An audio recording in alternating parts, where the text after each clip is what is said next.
శివ తన రూంలో చదువుకుంటున్నాడు. ఇంతలో అతని కుక్క చోటు తన నోట్లో ఒక గిఫ్ట్ ప్యాక్ పట్టుకొని అక్కడికొచ్చింది. అది చూసిన శివ చోటుతో, ఏంటి చోటు ఈ గిఫ్టు? ఎవరిచ్చారు దాన్ని? ఇది మన పక్క ఫ్లాట్ శ్రేయా ఆంటీ నీకోసం పంపించింది శివ. నువ్వు స్కూల్ నుండి రాకముందు ఆ ఆంటీ తెచ్చి మన మమ్మీకిచ్చింది. నీకివ్వమని, నిన్ను కంగ్రాచ్యులేట్ చేయమని చెప్పింది. నువ్వేమో ఈవేళ ప్రోగ్రెస్ రిపోర్ట్ తీసుకుని వచ్చావు కదా. నీ స్టార్ గ్రేడ్స్ చూసిన ఆనందంలో మమ్మీ ఈ గిఫ్ట్ సంగతే మర్చిపోయింది.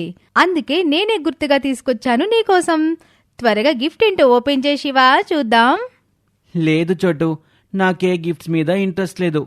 కావాలంటే నువ్వే ఆ గిఫ్ట్ తీసుకొని ఓపెన్ చేసుకో, ఏమైనా చేసుకో అంటూ చాలా డిసప్పాయింటింగ్గా మాట్లాడేసరికి శివ మనసులో ఏదో బాధ ఉందని గ్రహించిన చోటు శివకి ఇష్టమైన టింకు చిలుక దగ్గరికెళ్ళి శివ బాధపడుతున్నాడన్న విషయం చెప్పింది.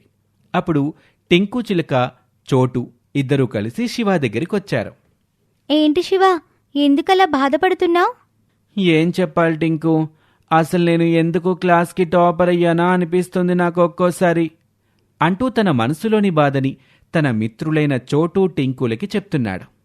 ఇదంతా ఇలా ఉంటే ఆ అపార్ట్మెంట్స్ ప్లే ఏరియాలో కవిత, కార్తీక్, అమృత అనే ముగ్గురు పిల్లలు, వాళ్ళ ఫ్రెండ్ వీరు, కోతి అందరూ కలిసి ఫుట్బాల్ ఆడుకుంటూ చాలా సరదాగా ఎంజాయ్ చేస్తున్నారు.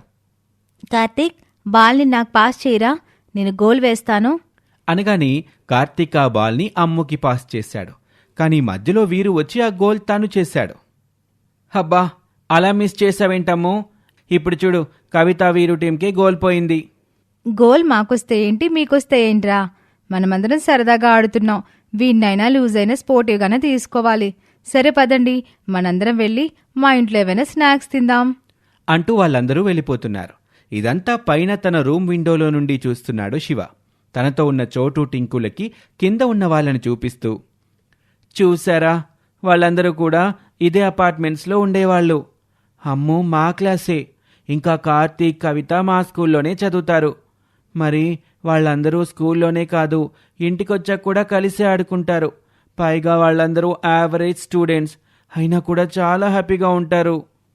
మరి నువ్వు కూడా వెళ్ళి వాళ్ళతో ఆడుకోవచ్చు కదా. లేదు టింకు, నన్ను మా మమ్మీ వాళ్ళతో ఆడుకోవడానికి పంపించదు. ఎందుకంటే వాళ్ళందరూ నాలాగా క్లాస్ టాపర్స్ కాదు కదా. అలాంటిది వాళ్ళతో ఫ్రెండ్షిప్ చేస్తే మమ్మీ డాడీ ఏమంటారో మీకు తెలుసు కదా. క్లాస్ టాపర్ అంటే బ్రైట్ స్టూడెంట్స్తోనే ఫ్రెండ్షిప్ చేయాలి, డల్ స్టూడెంట్స్తో, యావరేజ్ స్టూడెంట్స్తో ఫ్రెండ్షిప్ చేయకూడదు అంటారు.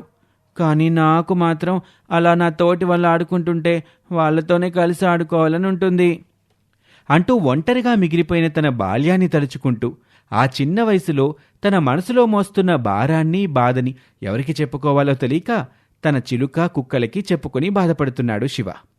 ఇదంతా ఇలా ఉంటే ఒకసారి గార్డెన్లో ఆడుకుంటున్న కవిత, కార్తీక్, అమ్ము, వీరుల దగ్గరికి చోటు ఇంకా టింకు చిలుక వెళ్లారు. మేం కూడా మీతో ఆటలో జాయిన్ అవ్వచ్చా? మీరిద్దరూ ఆ శివ ఫ్రెండ్స్ కదా, వాడు క్లాస్ టాపర్ కదా, అలాంటిది వాడి ఫ్రెండ్స్ మాతో ఆడడానికి వస్తారా? నువ్వు ఉండము, ఆడుకోవటానికి, ఫ్రెండ్షిప్ చేయటానికి టాపర్ ఏంటి, పూరేంటి, మీరు జాయిన్ అవ్వండి, మనందరం కలిసి ఆడుకుందాం అంటూ ఆ ఇద్దరు కొత్త మిత్రుల్ని కూడా తమ ఆటలో చేర్చుకున్నారు. అలా అందరూ కొద్దిసేపు కలిసి ఆడుకున్నాక టింకు కవిత, కార్తీక్, అమ్ములతో ఇలా అంటుంది. మీతో ఒక మాట చెప్పాలి నేను. ఏంటి టింకు అది? చెప్పు, పర్వాలేదు.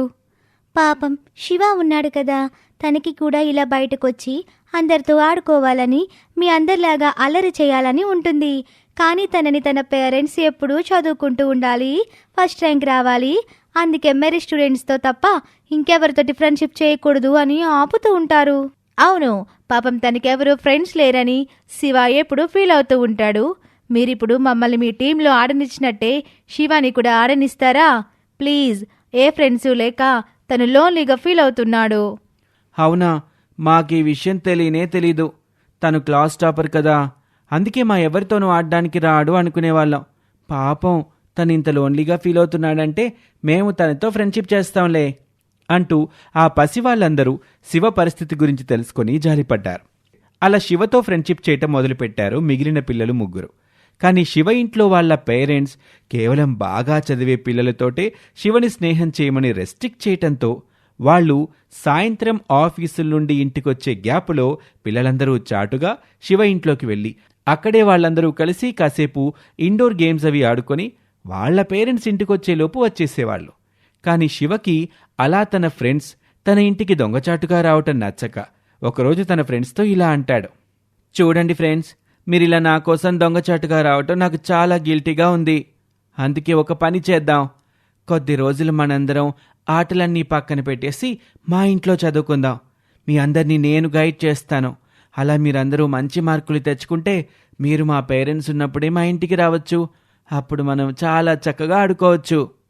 Super idea Shiva. మీరందరూ చక్కగా చదువుకుని అందరూ మంచి మార్క్స్ తెచ్చుకుంటే ఇంకా శివ పేరెంట్స్ మిమ్మల్ని ఎప్పుడు ఏమి అనరు అంటూ ఆ పిల్లల స్నేహం బలపడ్డానికి, అంతంత మాత్రంగా ఉన్న ఆ ముగ్గురు పిల్లల చదువు బాగుపడ్డానికి శివ ఇచ్చిన ఐడియాకి టింకుతో పాటు చోటు కూడా చాలా ఆనందించాడు. అలా ఆ తర్వాత రోజు నుండి శివ దగ్గరికి వచ్చిన ఆ పిల్లలు ముగ్గురు శ్రద్ధగా చదువుకోవటం మొదలుపెట్టారు. అంతే, నెల రోజుల్లో జరిగిన యూనిట్ ఎగ్జామ్స్లో కవిత, కార్తీక్, అమ్ము ముగ్గురికి చాలా మంచి మార్కులే వచ్చాయి. వాళ్ళందరూ వాళ్ళ క్లాసుల్లో మంచి మార్కులు సంపాదించుకున్నారు. దాంతో శివ తన ఫ్రెండ్స్ని వెంటబెట్టుకొచ్చి తన తల్లికి ఇంట్రడ్యూస్ చేస్తూ ఇలా అంటాడు. అమ్మా, వీళ్ళందరూ మన అపార్ట్మెంట్స్లోనే ఉంటారమ్మా. నా ఫ్రెండ్స్ మా స్కూల్లోనే చదువుతారు. వీళ్ళు కూడా నాలాగే వాళ్ళ క్లాసుల్లో బాగా చదివే మెరిట్ స్టూడెంట్స్ అమ్మా. అందుకే వీళ్ళతోనే నేను ఫ్రెండ్షిప్ చేస్తున్నాను అని చెప్పి తన ఫ్రెండ్స్ని ఇంట్రడ్యూస్ చేసి తన గదిలోకి వెళ్ళి చదువుకుంటూ ఉంటారు. ఇంతలో శివ తల్లి లోపలికొచ్చి, శివ, ఐఎమ్ సారీ నాన్న. ఇన్ని రోజులు క్లాస్ ఫస్ట్ రావాలి, బాగా చదివే వాళ్లతోటి స్నేహం చేయాలి అని నేను రెస్ట్రిక్ట్ చేసి నువ్వు ఎంత లోన్లీగా ఫీల్ అయ్యేలా చేశామేమో. ఈ విషయం టింకు, చోటు మాకు చెప్పే వరకు నీ బాధే మాకు అర్థం కాలేదు. అంతేకాదు, మన ఇంట్లోకి నీ ఫ్రెండ్స్ని తీసుకురావడం కోసం నువ్వు వాళ్ళందరినీ బాగా చదివించి వాళ్ళని కూడా నీలాగే మెరిట్ స్టూడెంట్స్లా మార్చావని వాళ్ళ పేరెంట్స్ చెప్తేనే నాకు కూడా తెలిసింది. ఇన్నాళ్ళు నీకు ఫ్రెండ్స్ లేకుండా పోవడానికి కారణం మేమే అని ఇవన్నీ చూస్తే అర్థమవుతుంది.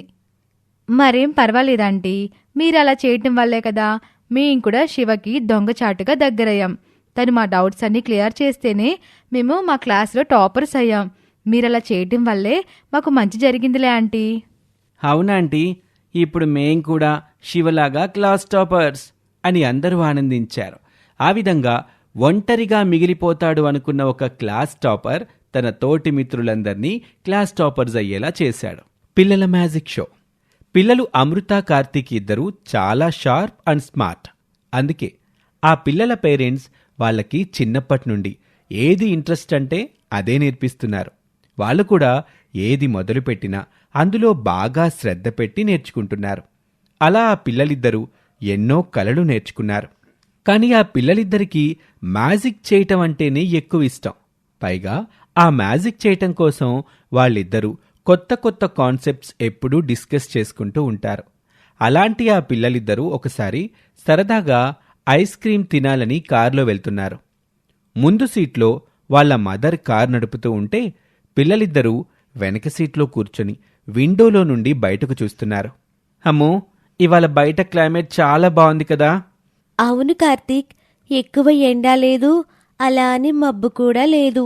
జస్ట్ కూల్గా చాలా ప్లెజెంట్గా ఉంది అని వాళ్ళు మాట్లాడుకుంటూ బయట చూస్తే ఒక చెత్త కుండీ దగ్గర పేద పిల్లలు శివ, కవిత, వీరు, చోటు అందరూ ఆ చెత్త కుండీలో ఏమైనా పనికొచ్చే వస్తువులు దొరుకుతాయేమోనని వెతుక్కుంటూ ఉన్నారు. వాళ్ళని చూసిన కార్తీక్ మనసు బాగా కరిగిపోయింది. అమ్మో, అక్కడ చూడు, పాపం వాళ్ళు కూడా మన ఏజ్ పిల్లలే, కానీ వాళ్ళు చూడు ఎలా కష్టపడుతున్నారో. అవును కార్తీక్, పాపం వాళ్ళకి ఎవరూ లేరేమో, అందుకే అలా కష్టపడుతున్నారు అని ఆ పేద పిల్లల మీద జాలితో మాట్లాడుకుంటూ ఉన్నారు. నిజానికి ఆ ఇద్దరు పిల్లలు వాళ్లతో ఉండే స్నేహితులు అందరూ ఆ పక్కనే ఉండే బస్తీలో పిల్లలు. వాళ్ళ తల్లిదండ్రులు కూలి పనులు చేసుకుని వాళ్ళని పెంచుతూ ఉంటారు. అందుకే ఈ పిల్లలు చదువులు మానేసి ఇలా చెత్త కుండీల్లో దొరికే పాత ఇనుప సామాను, ప్లాస్టికు ఏరుకొని అవి అమ్ముతూ ఉంటారు. ఆ పిల్లల గుడిసెలో ఆ రోజు రాత్రి వాళ్ళ అమ్మా నాన్న వచ్చాక పిల్లలు ఒక కేక్ బాక్స్తో వెల్కమ్ చెప్పి, అమ్మా, అయ్యా, మీకోసం ఇవాళ కేక్ తెచ్చాం. కేకా? అదెక్కడదయ్యా? కొన్నారా? దీన్ని కొనలేదమ్మా. చెత్త కుండీలో ఇనుము కోసమని వెతుకుతుంటే ఈ సగం కేకు అప్పుడే ఎవరో కొందరు పడేసిపోయారు. తీరా చూస్తే అది బాగానే ఉంది. అందుకే మనందరం తినాలని తెచ్చాం. నిజమేగా, ఇట్లాంటి కేకులు మనం కొనుక్కొని తినలేంగా. ఏదమ్మా, పెసరంత ముక్కియవే, దాని రుచి ఎట్టా ఉండదో సోత్తాను అని అనటంతో ఆ పిల్లలు తమకి దొరికిన ఆ కేక్నే అందరూ షేర్ చేసుకుని తిన్నారు. వీరు చోటు అయితే ఆ కేక్ తిని చాలా సంబరపడిపోయారు. మరోవైపు అదే రోజు రాత్రి అక్కడ కార్తీక్, అమ్ము ఇద్దరూ ఆ పేద పిల్లల గురించే తలుచుకుని, కార్తీక్, మనం ఆ పేద పిల్లలకి హెల్ప్ చేద్దామా? ఎలా చేద్దామో చెప్పు. మన కమ్యూనిటీలో మనిద్దరి మ్యాజిక్ షోకి చాలా క్రేజ్ ఉంటుంది కదా. అందుకే మనం ఒక మ్యాజిక్ షో కండక్ట్ చేద్దాం. దానికి ఎప్పటిలాగానే ఫ్రీ ఎంట్రీ కాకుండా ఈసారి టికెట్ ఎంట్రీ గనక పెట్టామంటే ఆ వచ్చే డబ్బులతో మనము వాళ్ళకి హెల్ప్ చేయొచ్చు. వావ్, మంచి ఐడియా అమ్ము. మనం మన ఫేవరెట్ మ్యాజిక్ షోతో అందరినీ ఇంప్రెస్ చేసినట్టుంటుంది. దానివల్ల వచ్చిన డబ్బులతో ఆ పిల్లలకి హెల్ప్ చేసినట్టు కూడా ఉంటుంది అని చెప్పి ఆ పెద్ద మనసు గల పిల్లలిద్దరూ తమ మ్యాజిక్ షో అరేంజ్ చేయమని తమ కమ్యూనిటీ ప్రెసిడెంట్తో మాట్లాడారు. అతను చాలా హ్యాపీగా ఫీల్ అయ్యి ఆ కమ్యూనిటీలో అన్ని బ్లాక్స్కి విషయం పాస్ చేశాడు. అలా ఒక సండే రోజు పిల్లల మ్యాజిక్ షో ఈవెంట్ ఫిక్స్ అయింది. ఆ విషయం తెలిసిన తర్వాత కొన్ని ఎంట్రీ పాసెస్ తీసుకుని అమ్ము, కార్తీక్లు ఆ పిల్లల్ని వెతుక్కుంటూ స్లమ్ దగ్గరికి వెళ్లారు. అక్కడ ఒక చెట్టు కింద ఆ పేద పిల్లలిద్దరితో మాట్లాడుతూ ఇలా అంటారు. హాయ్ ఫ్రెండ్స్, మేము మీకు తెలీదు, కానీ మీరు మాకు తెలుసు. మిమ్మల్ని చాలాసార్లు చూసాం మేము. అవునా, ఇప్పుడు మా గురించి ఎందుకొచ్చారు? మీ ఇంట్లో ఏమైనా పాత ఇనుప సామాన్లు, ప్లాస్టిక్స్ ఉన్నాయా? కాదు కాదు మై ఫ్రెండ్, మేమిద్దరం మ్యాజిక్ షో బాగా చేస్తాం. మా కమ్యూనిటీలో రేపు సండే మా మ్యాజిక్ షో ఒకటి ఉంది. కాబట్టి మీ ఫ్యామిలీని ఇన్వైట్ చేయడానికి మేము వచ్చాం. మీరు తప్పకుండా రావాలి అని చెప్పి ఆ పేద కుటుంబంలో అందరికీ సరిపడా ఎంట్రీ టికెట్స్ ఇచ్చి వెళ్లారు. అలా ఆ సండే రోజు రానే వచ్చింది. పిల్లలిద్దరూ చేసే మ్యాజిక్ షో కోసం అందరూ చాలా ఆసక్తిగా ఎదురు చూస్తున్నారు. అనుకున్నట్టే అమ్ము, కార్తీక్లు తమ మ్యాజిక్ షో మొదలుపెట్టారు. అందులో మొదట కార్తీక్ ఒక మెజిషియన్ క్యాప్ పెట్టుకుని ఒక లాంగ్ కోట్ ధరించి చేతిలో తన మ్యాజిక్ స్టిక్స్తో స్టేజ్ మీదకి వచ్చాడు. అతను వచ్చేసరికి అక్కడ టేబుల్ మీద చాలా ఐటమ్స్ పెట్టున్నాయి. అందులో ఒక బౌల్ చేతిలోకి తీసుకుని దాన్ని ఆడియన్స్కి చూపిస్తూ, అందరూ చూశారు కదా, ఇది ఒక ఎంప్టీ వెజల్, ఇందులో ఏమీ లేదు అని చెప్పి వాళ్ళకి చూపించి ఆ వెజల్ని అదే చేతిలో పట్టుకొని దాని మీద ఒక క్లాత్ కప్పి తన మ్యాజికల్ స్టిక్తో అటు ఇటు తిప్పి దాని మీద ఉన్న క్లాత్ని తీసేసి ఆ వెజల్ మూతని ఓపెన్ చేయగానే అందులో నుంచి మిట్టు చిలుక ఎగురుతూ పైకొచ్చింది. అది చూసిన అందరూ క్లాప్స్ కొట్టి కార్తీక్ని అప్రిషియేట్ చేశారు. అలా కార్తీక్ మరికొన్ని మ్యాజిక్ ఐటమ్స్ చూపించి అక్కడ ఉన్న జనమందరినీ చాలా ఇంప్రెస్ చేశాడు. ఆ తర్వాత అక్కడికి అమ్ము వచ్చింది. అమ్ము కూడా ఒక మెజిషియన్ లాగా తయారై తన మ్యాజిక్ స్టిక్తో అక్కడికొచ్చింది. ఆమె వస్తూనే తనతో ఒక పెద్ద కాటన్ బాక్స్ తెచ్చుకుంది. చూశారు కదా, ఈ కాటన్ బాక్స్లో ఏమీ లేదు. ఇది ఖాళీది. ఇప్పుడు దీనిలో నుండి మీలో ఉన్నవారు రాబోతున్నారు. జస్ట్ వాచ్ అని చెప్పి ఆ కాటన్ బాక్స్ని కింద పెట్టి పేద పిల్లలిద్దరినీ ఆడియన్స్లో నుండి రమ్మని చెప్పింది. ఫ్రెండ్స్, మీరిద్దరు ఇలా స్టేజ్ మీదకి రండి అని అనటంతో కవిత, శివ ఇద్దరూ అమ్ము దగ్గరికి వెళ్లారు. అమ్ము వాళ్ళిద్దరినీ ఆ కాటన్ బాక్స్లోకి వెళ్ళమంది. వాళ్ళిద్దరూ ఆ కాటన్ బాక్స్లోకి వెళ్ళగానే ఆమె దాన్ని క్లోజ్ చేసింది. తన మ్యాజిక్ స్టిక్తో అటు ఇటు తిప్పుతుంది. అదంతా ఫ్రంట్ రోలో కూర్చున్న వీరు, చోటులు చాలా ఆసక్తిగా చూస్తున్నారు. ఆబ్రకదబ్రా, ఆబ్రకదబ్రా అని ఆ కాటన్ బాక్స్ మూత ఓపెన్ చేయగానే అందులో నుంచి వీరు, చోటు వచ్చారు. ఆడియన్స్లో ఇప్పటి వరకు వీరు, చోటు కూర్చున్న ప్లేస్లో శివ, కవితలు ఉన్నారు. తమ కళ్ల ముందే ఇటువాళ్లు అటు, అటువాళ్లు ఇటు కావటంతో అక్కడున్న వాళ్ళందరూ చాలా సర్ప్రైజ్ అయిపోయారు. దాంతో అందరూ నిలబడి చప్పట్లు కొట్టి అమ్ముని అప్రిషియేట్ చేశారు. అలా సాయంకాలం వేళ జరిగిన ఆ మ్యాజిక్ షోలో టికెట్ డబ్బులు మాత్రమే కాకుండా అందరూ నజరానాగా ఇచ్చిన డబ్బులైతే చాలానే వచ్చాయి. ఆ డబ్బులన్నీ తీసుకెళ్లి అమ్ము, కార్తీక్లు ఆ పేద కుటుంబానికి ఇస్తూ, మేము మీకు హెల్ప్ చేయడానికే ఈ మ్యాజిక్ షో చేశాము. ఇందులో వచ్చిన డబ్బులన్నీ మీరు తీసుకోండి. ఇక నుండి మీరిద్దరూ స్కూల్లో జాయిన్ అవ్వండి. మీ పేరెంట్స్ ఏదైనా బిజినెస్ చేసుకుంటారు ఈ డబ్బులతో. చాలా థ్యాంక్స్ మీ ఇద్దరికి. మేమెవరో తెలియకపోయినా మాకు ఇంత హెల్ప్ చేశారు. మీ మ్యాజిక్ షో మాకు చూపించారు అంటూ తమకి అంత సహాయం చేసిన ఆ లిటిల్ మెజిషియన్స్ ఇద్దరికి అందరూ థ్యాంక్స్ చెప్పారు. ఆ తర్వాత శివ, కవితలు స్కూల్కి వెళ్లారు. వాళ్ళ పేరెంట్స్ తోపుడు బండి మీద ఒక బిజినెస్ స్టార్ట్ చేసుకున్నారు. అలా పిల్లల మ్యాజిక్ షో వల్ల ఇద్దరు పేద పిల్లల జీవితంలో ఒక ఊహించని అద్భుతమే జరిగింది. పిల్లల సాహసం. అది ఒక కాస్ట్లీ ఏరియాలో ఉండే గేటెడ్ కమ్యూనిటీ. అందులో ఉండే అపార్ట్మెంట్స్లో కాస్త డబ్బున్న జనాలే నివసిస్తున్నారు. అలాంటి కుటుంబాల్లో ఒక ఇంట్లో కార్తీక్, కవిత అనే కవలలున్నారు. వారిద్దరికీ ఇష్టమైన పెంపుడు చిలుక చిట్టి ఉంటుంది. ఇక మరో ఇంట్లో శివ, అమృత అనే అన్నా చెల్లెళ్ళు ఉన్నారు. వాళ్ళ ప్రియమైన చోటు కుక్క కూడా వాళ్ళతో పాటే ఉంటుంది. నిజానికి వీళ్ళందరూ చాలా మంచి ఫ్రెండ్స్. స్కూల్స్కి సెలవులున్నప్పుడల్లా వీళ్ళందరూ కలిసి ఆడుకుంటారు. ఎగ్జామ్స్ ఉన్నప్పుడు అందరూ కలిసి కంబైన్డ్ స్టడీస్ చేసుకుంటూ ఉంటారు. అలాంటి ఆ పిల్లలు ఎదురెదురు ఫ్లాట్స్లోనే ఉంటున్నారు. ఒకసారి శివ వాళ్ళ పక్క ఫ్లాట్లోకి కొత్తగా ఒక జంటొచ్చారు. వాళ్ళని కలవటానికి శివ, అమృత, కార్తీక్, కవిత వెళ్లారు. వాళ్ళతో పాటు చిట్టి, చోటు కూడా ఉన్నారు. ఆంటీ, మేం మీ పక్క ఫ్లాట్లోనే ఉంటాం. మీకేదైనా హెల్ప్ కావాలంటే మమ్మల్ని అడగండి. అవునంటీ, మీరు కొత్తగా వచ్చారు కదా ఇక్కడికి. ఇక్కడుండే పెద్దవాళ్ళెవరు అంత త్వరగా ఫ్రెండ్స్ అవ్వరు. అవును, అది నిజమేనాంటీ. మేమందరం మాత్రం ఎవరితోనైనా త్వరగా ఫ్రెండ్స్ అయిపోతాం అని ప్రేమగా ఆ పిల్లలు మాట్లాడుతుంటే ఆ ఇల్లాలు చాలా సంతోషించింది. అందుకే ఆ పిల్లలకి చక్కగా స్నాక్స్ ఆఫర్ చేసింది. కాసేపు వాళ్ళతో మాట్లాడి ఆడుకొని పంపించింది. వెళ్లే ముందు కవిత ఆంటీతో ఇలా అంటుంది. ఆంటీ, గుర్తుంది కదా, మీరు ఎప్పుడు క్యారెట్ హల్వా చేసినా మాకు చెప్పాలి. నాకు మీ చేతి క్యారెట్ హల్వా అంత బాగా నచ్చింది. అవును, నచ్చింది అని చెప్పి మళ్ళీ ఎవరిళ్లకు వాళ్ళు వెళ్ళిపోయారు. ఇలాగే రోజులు గడుస్తున్నాయి. పిల్లలు స్కూల్స్, ట్యూషన్స్ అని వాళ్ళ బిజీల్లో పడిపోతున్నారు. సెలవులు దొరికినప్పుడు మాత్రం కొత్త ఆంటీ వాళ్ళ ఇంటికి వెళ్ళి ఆ దంపతులతో కాసేపు టైం స్పెండ్ చేసి వస్తున్నారు. అలా ఒకరోజు రాత్రి పిల్లలు నలుగురు కలిసి చాలా సీక్రెట్గా ఏదో చర్చించుకుంటున్నారు. అక్కడికి కనీసం చిట్టిని కానీ చోటుని కానీ రానివ్వలేదు. మన ప్లాన్ మీ అందరికీ గుర్తుంది కదా. ఇంకో 3 గంటల్లో మన చోటు బర్త్డే వస్తుంది. సరిగా 12 అవగానే మనందరం సర్ప్రైజ్గా చోటుగాడికి విష్ చేద్దాం. అంతా బాగానే ఉంది, కానీ ఈ ప్లాన్లో మనం చిట్టి, చిలుకని కూడా ఇన్వాల్వ్ చేస్తే బాగుంటుందేమో కదా. ఏం అక్కర్లేదు, మనమేమో మన చోటుగాడికి సర్ప్రైజ్ ఇద్దాం అనుకుంటున్నాం. ఇదే విషయం చిట్టికి తెలిస్తే మొత్తం ప్లాన్ అంతా లీక్ చేసేస్తుంది. సర్ప్రైజ్ మొత్తం పోతుంది. సరే వద్దులేరా శివ, మేం కూడా ఇవాళ మీతోటే ఉంటాం. 12 తర్వాత చోటుకి విష్ చేశాకే మేం మా ఇంటికి వెళ్తాం అని చెప్పి ఆ పిల్లల నలుగురు కబుర్లు చెప్పుకుంటూ 12 గంటలు ఎప్పుడవుతుందా అని వెయిట్ చేస్తూ ఉంటారు. 12 అయ్యే టైంలోపు పక్కనే ఉన్న కొత్తగా వచ్చిన ఆంటీ వాళ్ళ ఇంట్లో నుంచి హెల్ప్ హెల్ప్ అనే అరుపులు వినిపించి ఆగిపోయాయి. అవి వినపడగానే శివ, రే అది విన్నారా?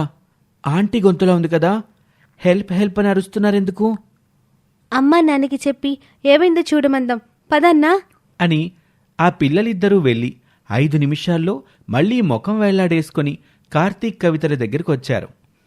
ఏమైంది శివ? ఆంటీ వాళ్ళకి ఏం ప్రాబ్లమో చూడమని మీ అమ్మ నాన్నకి చెప్పారా? చెప్పాం కవి, కానీ ఈ టైంలో వాళ్ళ ఇంటి తలుపు తట్టడం డీసెన్సీ కాదు. అయినా వాళ్ళు ఏదైనా సినిమా చూస్తున్నారేమోలే, మనకెందుకు, మీరెళ్ళి పడుకోండి అన్నారు. మన కమ్యూనిటీలో పెద్దవాళ్ళందరూ ఇంతే. ఎవరు పక్క వాళ్ళ గురించి అస్సలు పట్టించుకోరు. కనీసం పక్కన ఎవరుంటున్నారో కూడా చాలా మందికి తెలీదు. సరే, అలా అని మనం ఊరుకోకూడదు. పాపం అంకులాంటి వాళ్ళు ఏదైనా ప్రాబ్లంలో ఉన్నారేమో, ఎలా తెలియాలి మనకి? ఒక ఐడియా, మన చిట్టిని పిలిచి ఆంటీ వాళ్ళ విండోలో నుండి లోపల ఏం జరుగుతుందో చూసి రమ్మంటే సరే అని చెప్పి తమ ఇంట్లో ఉండే చిట్టిని తీసుకొచ్చి శివ వాళ్ళ రూమ్ విండోలో నుండి బయటకు పంపి ఆ పక్కింట్లో ఉండే కొత్త ఆంటీ వాళ్ళ ఇంట్లో ఏం జరుగుతుందో చూసి రమ్మన్నారు. అలా వెళ్ళిన ఆ చిలుక కాసేపటికి తిరిగొచ్చింది. అయ్యో, ఆంటీ వాళ్ళ ఇంట్లో దొంగలు పడ్డారు. ఆంటీని, అంకుల్ని కుర్చీలో కట్టేశారు. వాళ్ళు అరవకుండా వాళ్ళ నోటికి బట్టలు కట్టారు. అయ్యో, ఇప్పుడెలా? మనం వెళ్ళి మన పేరెంట్స్ హెల్ప్ అడుగుదామా? అడిగినా ఏం యూజ్ ఉండదు. పోలీసులకి ఫోన్ చేస్తారు కానీ హెల్ప్ కోసం వెళ్ళరు. ఒకవేళ పోలీసులు వచ్చేలోపు ఆ దొంగలు ఆంటీ అంకుల్ని ఏమైనా చేస్తారేమో. అందుకే మన ఇంట్లో పెద్దవాళ్ళకి తెలియకుండా మనమే ఏదొకలాగా ఆంటీ అంకుల్ని సేవ్ చేయాలి అని ఆ నలుగురు కూడబలుక్కొని ఒక ఐడియా ఆలోచించారు. దాని ప్రకారం పిల్లల నలుగురు తమ తమ పేరెంట్స్కి తెలియకుండా విండోలో నుండి బయట బాల్కనీలోకి వెళ్ళి ఆంటీ అంకుల్ ఇంటి డోర్ బెల్ కంటిన్యూస్గా నొక్కసాగారు. లోపలున్న దొంగలు కంగారు పడుతున్నారు. ఎరా, ఈ టైంలో ఎవరొచ్చుంటారు? అన్నిసార్లు కాలింగ్ బిల్ నొక్కుతున్నారు. ఏమోరా, ఒక పని చేద్దాం. మనం వెళ్ళి డోర్ ఓపెన్ చేసి చూద్దాం. మనం ఎవరమో ఆ వచ్చిన వాళ్లకు తెలియదు కదా. ఎలాగూ ఈ అపార్ట్మెంట్స్లో ఎవరితో ఎవరికి సంబంధం లేకుండా ఉంటారు కనుక మనం ఈ ఇంటి వాళ్ళలాగానే ఈ ఇంటికి వచ్చిన గెస్టుల్లాగా మాట్లాడి పంపేద్దాం అని చెప్పి వెళ్ళి మెయిన్ డోర్ తెరిచి బయట చూస్తే అక్కడెవరూ లేరు. కానీ చిట్టు చిలుక మాత్రం దొంగ దొంగ అని అరుచుకుంటూ ఆ ఇంట్లోకి ఎంటర్ అయిపోయింది. ఎక్కడ ఆ చిలకారుపు వింటే ఆ చుట్టుపక్కల జనానికి వాళ్ల విషయం తెలిసిపోతుందోనని భయంతో మెయిన్ డోర్ ఓపెన్లోనూ వదిలేసి ఆ దొంగలిద్దరూ కలిసి చిలకని పట్టుకునే పనిలో పడ్డారు. ఆ చిలకేమో ఆ ఇంట్లో అటూ ఇటూ తిరుగుతూ ఒక బెడ్రూంలోకి వెళ్ళిపోయింది. ఇంతలో ఈ చిచ్చరి పిడుగులు నలుగురు ఆ ఇంట్లోకి ఎంటర్ అయి ఆ దొంగలున్న బెడ్రూమ్ డోర్ని బయట నుండి లాక్ చేసేశారు. లోపలున్న చిట్టి చిలక ఆ రూమ్ విండోలో నుండి బయటకు పోగా ఆ దొంగలు పిల్లల ట్రాప్లో పడి ఆ రూమ్లో లాక్ అయిపోయారు. వెరీ గుడ్ చిట్టినేస్తాం, చెప్పిన ప్లాన్ చెప్పినట్టుగానే చేశావు. సరే పదండి, ముందు ఆంటీ అంకుల్ కట్లు విప్పాలి అని చెప్పి ఆ పిల్లలందరూ కలిసి వెళ్ళి ఆంటీ అంకుల్ నోటికున్న కట్లు చేతులుకున్న కట్లు విప్పేశారు. చాలా థ్యాంక్స్ పిల్లలు, టైంకి మీరొచ్చి మమ్మల్ని సేవ్ చేశారు. అంకుల్, మనం తర్వాత మాట్లాడుకుందాం. ముందు అపార్ట్మెంట్ సెక్యూరిటీకి పోలీసులకి ఫోన్ చేయండి అని పిల్లలన్నారు. అలా ఆ రాత్రి ఆ పిల్లల నలుగురు తమ తెలివితో చేసిన సాహసం గురించి ఆ తెల్లవారి ఆ కమ్యూనిటీలో అందరికీ తెలిసిపోయింది. వాళ్ళు చేసిన మంచి పనికి అందరూ ఆ పిల్లల్ని మెచ్చుకున్నారు. అప్పుడు కార్తీక్ ఆ పెద్దవాళ్లతో ఇలా అంటున్నాడు. మేం చేసిన పనిని మీరందరూ మెచ్చుకున్నందుకు చాలా థ్యాంక్స్. కానీ మేం చిన్నవాళ్లమైనా అంత రిస్క్ చేశాం. కానీ ఈ విషయాన్ని మీ పెద్దవాళ్ళకి చెప్పినా మీరు పట్టించుకోలేదు. ఒకవేళ అంకుల్ వాళ్ళకి కాకుండా ఇదే ప్రాబ్లం మనలో ఇంకెవరికైనా వస్తే అప్పుడు కూడా మన పక్క వాళ్ళు ఇలానే పట్టించుకోకపోతే మనకి ఎలా ఉంటుంది? నిజమేరా మనవడ, డబ్బులు సంపాదనలో పడి పక్క వాళ్లతో మాట్లాడడానికి ప్రెస్టీజియస్గా ఫీల్ అవుతుంటారు మన వాళ్ళందరూ. ఏ హోదా ఉన్నా, ఏ స్థాయిళ్ళైనా మనందరం ఒకే చోట్లున్నప్పుడు ఒకరికి ఒకరం సహాయం చేసుకోలేకపోతే మనం మనుషులమే కాదు. అవును బామ్మగారు, ఈ నలుగురు పిల్లలు మనకి పాఠాన్ని నేర్పించారు. ఇక నుండి వారంలో 2 రోజులు మనందరం ఒక చోట చేరి ఒకరితో ఒకరం స్నేహాన్ని పెంచుకొని ఐకమత్యంగా ఉందాం. ఆ పని చేయండి ఆంటీ. ఎంచక్క మా పిల్లలమందరం ఎవరిళ్లలో వాళ్ళు అవే బోరింగ్ ఫుడ్స్ తినకుండా చక్కగా అందరిళ్లలోకి వెళ్ళి రోజుకో వెరైటీ టేస్ట్ చేయొచ్చు. ఇదొక తిండిపోతు, ఎప్పుడు దీనికి ఫుడ్డే కావాలి అని అమ్ము అనేసరికి అక్కడున్న వాళ్ళందరూ ఆ జోక్కి నవ్వుకున్నారు. ఈ విధంగా నలుగురు పిల్లలు చేసిన సాహసం వల్ల ఒక కుటుంబం ప్రమాదం నుంచి బయటపడమే కాకుండా ఆ అపార్ట్మెంట్స్లో అందరి మధ్య ఐకమత్యం కూడా తెచ్చిపెట్టింది. ఇది ఇవాల్టి స్టోరీ. మరొక ఆసక్తికర కథలో మళ్ళీ కలుద్దాం. అంతవరకు సెలవు, నమస్తే.